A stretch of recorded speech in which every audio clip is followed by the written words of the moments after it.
What is up, guys? It's the Sound Alchemist, and today I'm back right at it again. No, wait. Today I'm back with Gershwan. in another episode of For the Greater. How do we do this again? Yeah, I think that's how we're supposed to do it. This is a video series where we answer the questions left by you, the viewer. If you have a question for us, comment down below. Put question in front of your question because we get to those questions first. And that is what Unappeasable Emo did. He asks, if a Chaos God's demon legions attacked a planet, who would cause the most damage? So in other words, who has the strongest legion? The first person out, or the first Chaos God out, I think has to be Tzeentch. Yeah.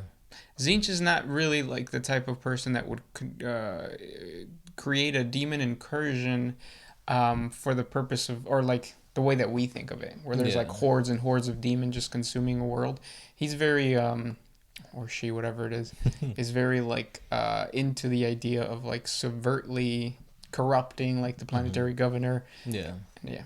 You could do more with more pawns instead of just causing chaos and destruction. Right. Yeah. And then Slaanesh, I think, would be the next person to not really use a demon legion. His legions aren't as powerful. They're demonettes, and there's like, what are those things with the little tongues that shoot out? Oh, the Seekers of Slaanesh. Yeah, there you go, the Seekers. So with the Seekers and the demonettes, like they're more about temptation and like forming, like making people come. Yeah, bringing them towards your cause. Nurgle, that would come second, obviously. Yeah. Just because of the whole, like, he's not really trying to kill you, he's trying to turn you into one of his followers. And that's where the whole legion idea really comes in strong, because it's an entire legion of zombies, basically, at some situations. The plague of unbelief, which is what the Ultramarines were fighting when Gilliman returned, was a big like it devastated the Ultramar sector. And if you guys have checked out the map for the Imperium, you could tell that the Ultima Segmentum is huge. So the fact that the Plague of Unbelief was hurting it that bad must be like, whoa, like his legion must have been massive. Yeah, and that's saying something, because like Ultramar is one of the most heavily defended places in all of the Imperium. Yeah. And then I think they do rival the number one spot, which I think is Khorne and his legion of what are they, like Bloodthirsters, bloodletters, blood this, blood that. But he's a straight up god of martial prowess. So like he is what you think of with an invading army, like Vikings pillaging and all that kind of stuff. Except they're demons, so they're like your traditional horned demons destroying worlds, just killing at random. And I think if it would be really cool to witness like the two armies collide with one another. So like the Plague of Unbelief and all the zombies and all of the Nurglings colliding with like Khorne and his like demon of slaughterers and stuff like that. Yeah, like demons riding the juggernauts. Yeah. That would be badass, and just colliding right next to a what are those giant beasts? Oh, the beasts of Nurgle, I think. Yeah, the puppy dog ones. Yeah, so it's like boom, like that. That would be a really cool fan animation. People should jump on that. We're still kind of high off of Astartes Part 5. Yeah, there's a lot of animations that have been announced. Yeah. Yeah. But yeah. Yeah, we had the whole Death of Hope. Oh yeah. Astartes, and then GW is gonna put out two, Angels of Death, and then the do you know what the other one's Honor and called? something. Yeah, Honor and Bolter or something like that. Yeah, but that one's really cool. I'm excited for that one because it looks very like anime, and it's also dealing with characters of 40K that you don't really see on the tabletop, or they're very niche, like the assassin, the rogue trader. So it's gonna be cool. Yep. Finally, we get a break from Space Marines. Yeah. Yeah. Because GW loves to hit us with a bunch of Space Marine stuff. Although I love it if you just kept putting out more Space Marine stuff for the Astartes. Like, those Space Marines are like, Yeah. I wonder how long it took him. Yeah, because it's just one dude.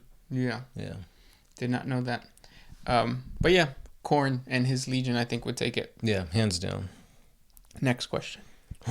This one is by Irador, 1982. Hola, caballeros. What if the Emperor would just wake up from his entombment, fully regenerated, webway portal sealed? What would be his first actions? So, if the Emperor came back with no worry about the Astronomicon fading and like Terra getting invaded, there's a lot that needs to be done. Yeah. Also, would he come back as like a human? Because if he came back as a human, I think he would have a huge trouble or a huge problem with the ecclesiarchy. His whole thing was like, don't worship me. Don't worship gods. Yeah. Religion ain't it. And then he's gonna find out that like Lorgar's Lectitio Divinatis is basically the Imperial Creed now. Like he punished Lorgar for spreading the word the words of that book. Palabra de Dios. And now it's everywhere. So like obviously he's gonna have to fix that. Right. But however, if he comes back as a god, then that's it's like, hey, he was right. He might even like want to push the agenda of like, yeah, worship me because this is making me stronger if I am a god. Maybe he's like a chaos god of order, and then his body is like his conduit, kind of like the Pope is supposed to be the conduit to God when he's on his throne. Kind of the same thing. Or the Pope Mobile. Or the Pope Mobile, yeah. A little that would be a cool model, like an emperor and then like a little Pope Mobile, like an Emperor Mobile, just riding around, getting it. Getting it? Yeah. Next question. Or did we answer it? What would be his first? Yeah. Either fixing the Imperial Creed to what it's become, or perpetuating it. Next question comes from Eustace Bang. Is a Catachan warrior stronger than a chimp? I don't think so. I mean, they're still humans. Right. And humans aren't stronger than chimps. No, I honestly think that most Catachan are smarter than people lead to believe. Because when you think of a Catachan, you think of a macho dude running into a jungle and just fighting things like in a brutal way. Rambo. You have to be smart though, because if you're dealing with a monster that's just all tentacles, like how you can't just go in there punching. You have to be strategic about how you do things. Yeah, you got to go in there slurping. Yeah, so if you're gonna go in there to fight a chimp, you need to be smart when you're fighting this chimp, because all he has to do is like yank you from either limb and then you just explode. That's how powerful chimps are. Speaking of getting your limbs yanked, did you guys watch Tiger King? Yeah. Did you? I watched bits and pieces. Yeah. Have you? No, but I've seen all the memes, so I feel like I've seen it. There is one situation where he does get like caught like on the foot or something by one of the tigers, and he takes out a gun, he goes pa pa, but I don't think he shoots the guy. I don't know why I did the sound effect, but like I don't think it's not the guy. I don't think he shot the tiger. I think he was just shooting to scare it. Yeah, it's an interesting show. It is. A Catachan, Tiger King, the Tiger King would be a good Catachan person. I find the timing really perfect for Netflix. It's like Lion L. Johnson was released, and then you have the Tiger King. I see what you're doing. You need to do a versus battle. Tiger King versus Lion his what is it, like eyebrow ring? Oh yeah. That's like the best weapon.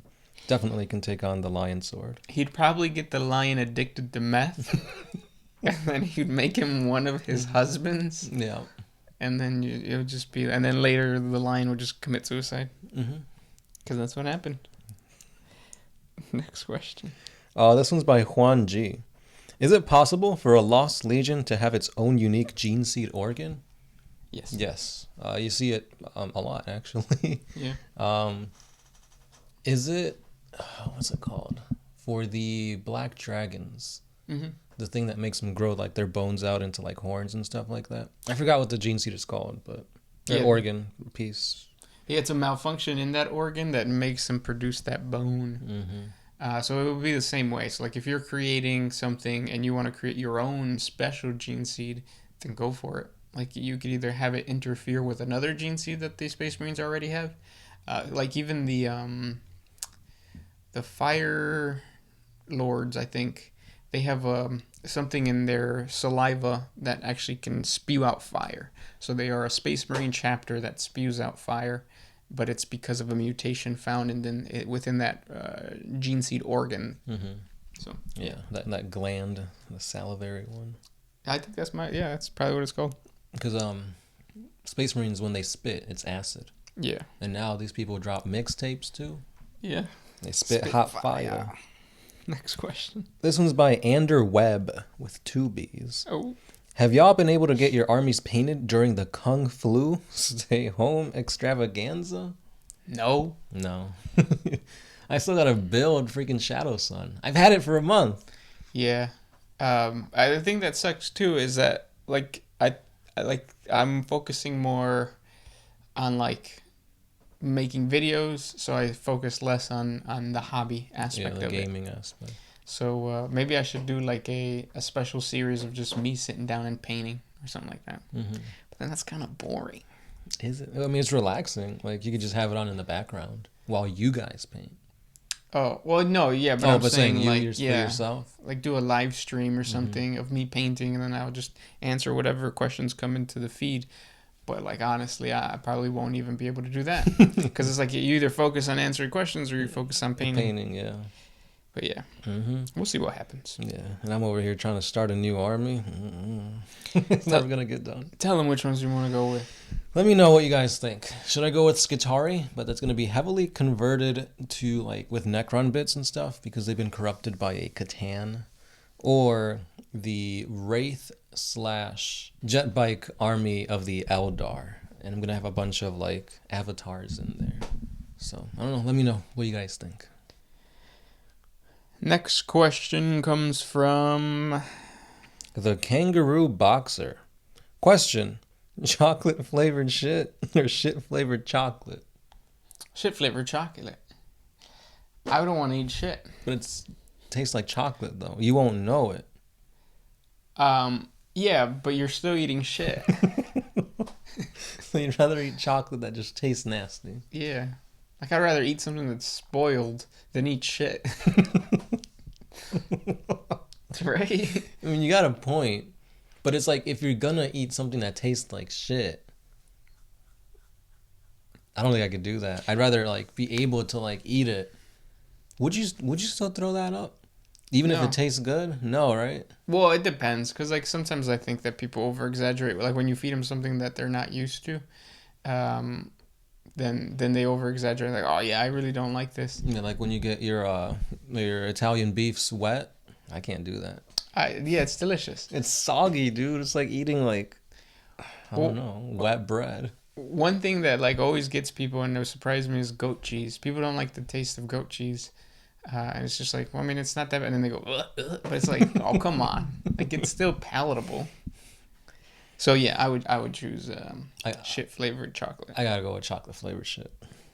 Next question. But when I say it out loud, I don't want to. Yeah. This one's by Jin Phoenix. So I'm very curious to know if there are other immortals living amongst humanity, either within or outside of the Imperium. However, not unlike the Emperor, but actually a walking tower of meat and machine, more regular-sized human. Is that even possible? Are there any Immortals, you said? Immortals, yeah. I mean... Or perpetuals, I guess, would be the 40K term. So there are humans, but they're part of the Cabal. Mm-hmm. Jonathan Grammaticus. And obviously there's Vulcan, but he's not really living amongst humanity. I think what the challenging part about that is that there's a lot of ways to simulate immortality in 40K, especially when you deal with people like Belisarius Cawl that has been around since like the Horus Heresy. So he's 10,000 years old. Lucius the Eternal would be another one. Yeah, and so there's a lot of ways for you to like just you could live that long. It's just that the whole perpetual tag, GW hasn't given us that much in the lore as far as like the details of what it actually means to be a perpetual. Because even like Vulcan, I think, got decapitated, right? Yeah. And then he grew back, but what happens to the head? Does it disappear? Or does that become its own Vulcan? There's a lot of weird things. So there's but and then if you're trying to create a perpetual, like go for it. Like I mean. It's going to be kind of hard to explain how or why, but yeah. And then at the end of the day, because there is nothing that you could attach to it in the lore, it just gives you a freebie, I guess. Although perpetuals don't really amount to anything gameplay-wise. Like, you can't just say, this is Vulcan, he can't die. Like, that's not Fun. This one's by Defool06. Amongst all the Primarchs, who do you think is secretly gay but doesn't know it yet? I was going to say Fulgrim, but I'm pretty sure he knows it. Yeah, here they're on Netflix. The Perks of Being a Wallflower is a movie that is new to Netflix. Yeah. And Fulgrim, the essence of Fulgrim, it reminds, or the main gay actor dude, not the actor, but the character in that movie reminds me of what Fulgrim would be like. Interesting. Like highs and lows, extreme highs and lows. Mm-hmm. Also the lion, because he's addicted to meth.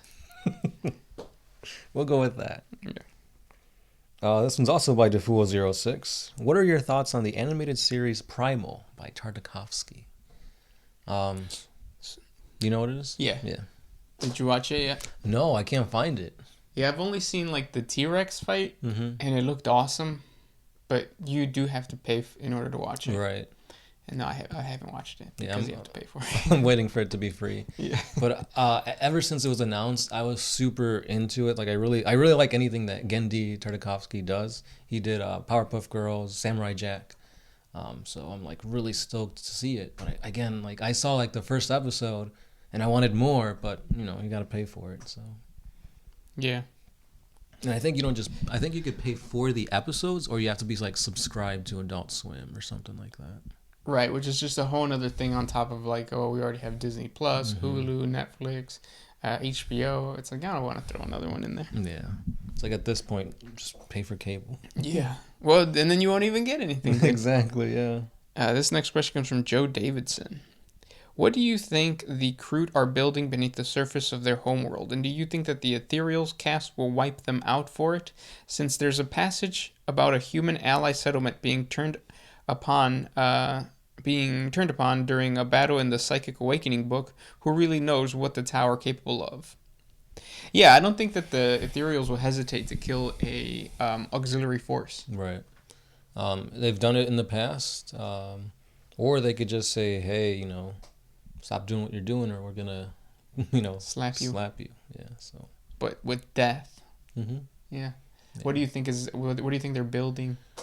I don't think it's anything too like game breaking or like world ending. Because when you think about the Kroot, they're still kind of primitive in their ways. They're only technologically advanced in certain areas, and that's because of the Tau. Their partnership with the Tau. So they themselves, they can't like become a threat. I wonder, because the Tau ship is the spheres, the Tau spheres. I wonder if they're just trying to build a massive sphere, and the planet is like an entire ship. That'd be kind of cool. Yeah, that'd be pretty interesting.